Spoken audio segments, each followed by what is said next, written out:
Kalau dengar kata bahasa Bajo, mungkin banyak orang langsung berpikir tentang laut, perahu, dan kehidupan pesisir. Dan memang benar, bahasa Bajo lahir dari kehidupan masyarakat suku Bajo yang terkenal sebagai pengembara laut. Mereka sudah hidup dekat dengan laut sejak ratusan tahun lalu. Bahkan bisa dibilang, orang Bajo itu lebih akrab sama ombak daripada sama alarm pagi. Menurut penelitian dari Pusat Bahasa Departemen Pendidikan Nasional, masyarakat Bajo memang dikenal sebagai masyarakat maritim yang kehidupannya sangat bergantung pada laut dan pelayaran. Masyarakat Bajo banyak tinggal di wilayah pesisir Sulawesi, terutama Sulawesi Selatan dan Sulawesi Tenggara. Kehidupan mereka sangat dekat dengan laut. Mau makan? Ke laut. Mau kerja? Ke laut. Mau lihat pemandangan bagus? Ya tinggal buka pintu rumah langsung laut.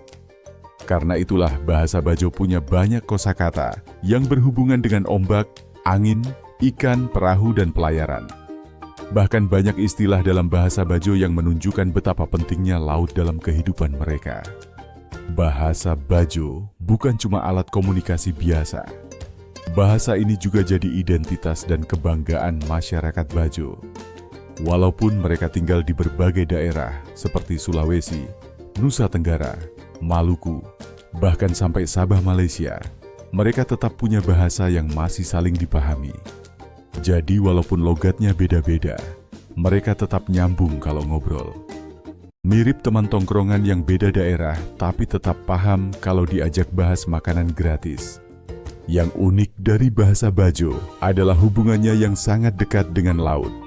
Bahasa ini berkembang mengikuti kehidupan masyarakatnya yang sering berlayar dan berpindah tempat menggunakan perahu. Jadi jangan heran kalau orang Bajo lebih cepat tahu arah angin daripada arah hubungan yang tidak pasti. Berdasarkan informasi dari Indonesia Travel, kehidupan masyarakat Bajo memang sangat erat dengan budaya maritim dan tradisi pelayaran yang sudah berlangsung turun-temurun. Namun sekarang bahasa Bajo mulai menghadapi tantangan. Modernisasi dan perkembangan zaman membuat sebagian generasi muda mulai jarang menggunakan bahasa daerah mereka. Banyak anak muda lebih sering menggunakan bahasa Indonesia atau bahasa gaul sehari-hari. Kadang yang lancar malah bahasa TikTok, sedangkan bahasa daerah sendiri mulai jarang dipakai. Penelitian dari Universitas Negeri Gorontalo juga menunjukkan bahwa penggunaan bahasa daerah di kalangan generasi muda mulai mengalami penurunan akibat pengaruh modernisasi dan lingkungan sosial. Karena itu, pelestarian bahasa Bajo menjadi sangat penting. Menjaga bahasa berarti menjaga budaya, sejarah, dan identitas masyarakat Bajo itu sendiri. Berbagai upaya dilakukan supaya bahasa Bajo tetap hidup. Mulai dari penelitian bahasa sampai pengenalan budaya kepada generasi muda.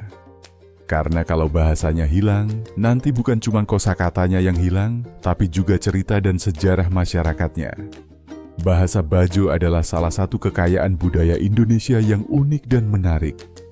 Bahasa ini menjadi bukti bahwa Indonesia bukan hanya kaya akan pulau dan laut, tetapi juga kaya akan budaya dan bahasa daerah. Jadi selama laut masih berombak dan perahu masih berlayar, semoga bahasa Bajo tetap hidup dan terus diwariskan ke generasi berikutnya.